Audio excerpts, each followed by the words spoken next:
కొండపై జనమంతా చేరారు, యేసయ్య మాటలు విన్నారు. సాయంత్రం అయ్యేసరికి అందరికీ ఆకలి వేసింది. రండి పిల్లలారా, కథ వినండి, యేసయ్య ప్రేమను తెలుసుకోండి. చిన్నదైనా పంచుకుందాం, దేవుని ప్రేమను చాటుకుందాం.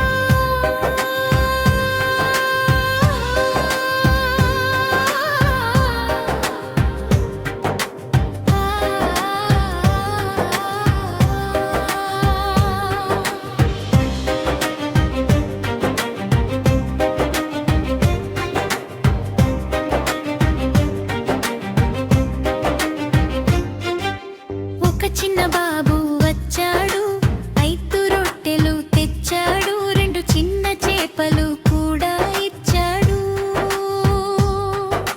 యేసయ్య చేతిలో ఆనందంగా పెట్టాడు.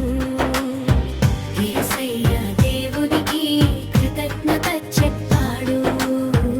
అందరికీ ఆహారం పంచాడు.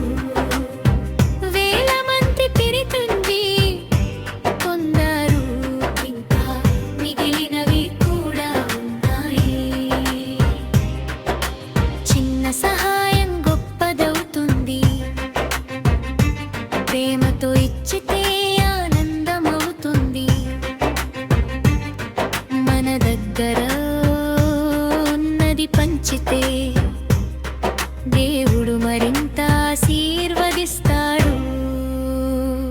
ముగింపు ప్రేమ పంచుదాం, దయ చూపుదాం, ఆనందంగా అందరితో ఉండుదాం.